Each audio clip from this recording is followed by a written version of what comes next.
Hi guys, if you missed phase 1, that is where we gutted this old horse trailer.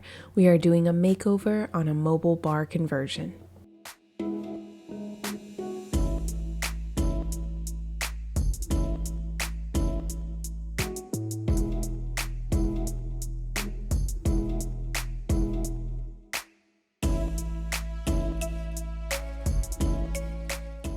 The 2x boards on the bottom of the trailer were still in pretty good condition, so I just left those as is.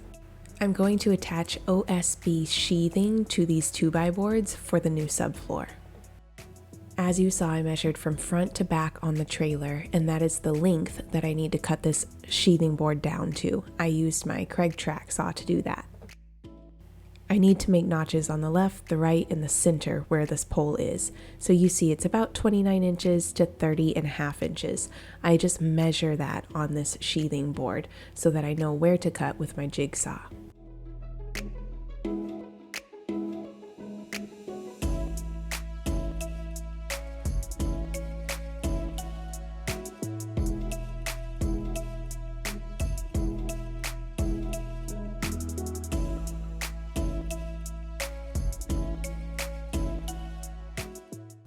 I include this part for you guys so that you can see when you're doing a project by yourself, you run into a ton of struggle bus moments, and it's fine. You just figure it out and keep moving forward.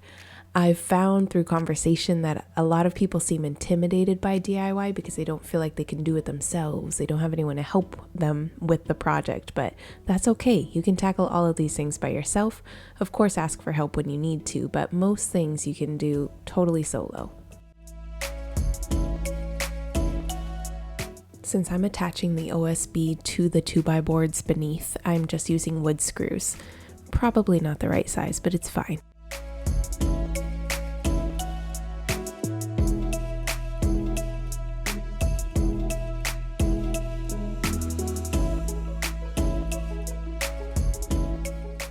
With the subfloor attached, next up is applying Red Guard.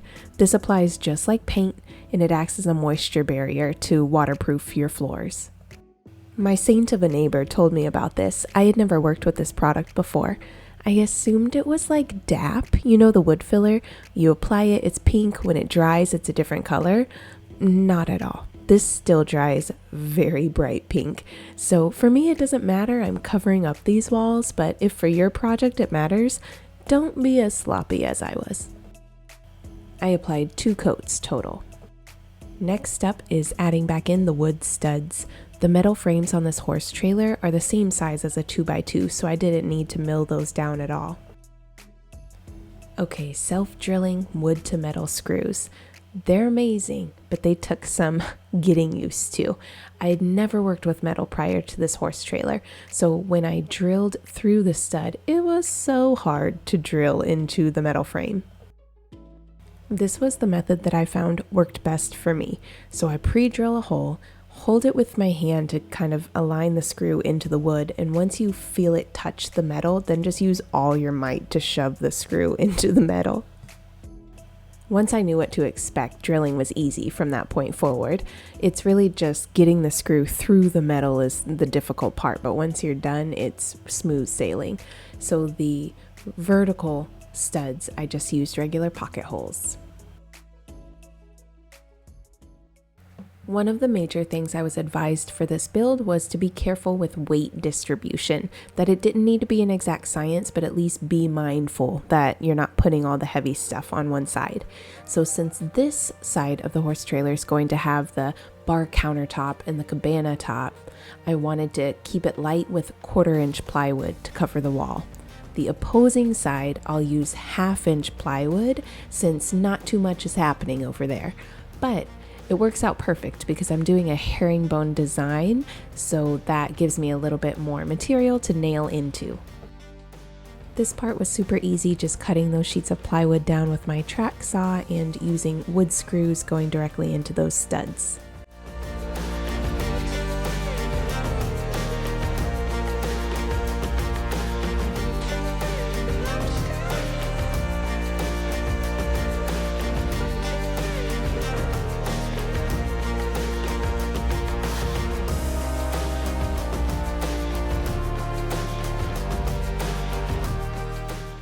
Okay, this U was being rude to me from start to finish.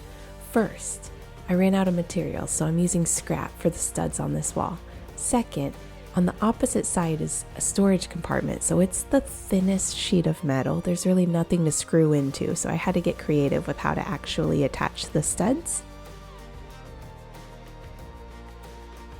I used 1/4-inch plywood to cover that section of the wall and my jigsaw to cut out a notch that I needed in the panel.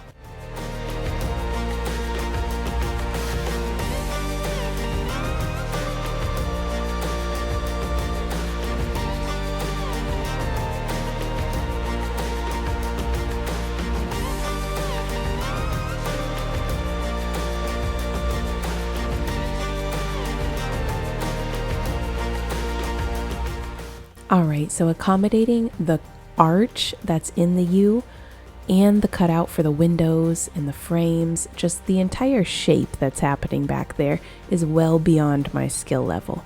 So the first step is cutting the notches out for the frames. We've got that part down already.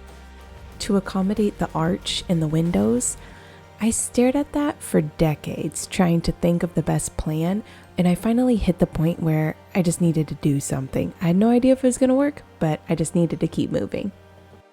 I measured from the center to the back of that arch and then just basically made a half circle to accommodate that length, but the windows have frames that stick out a little bit, so I just measured the length of those frames and cut out notches for each of those.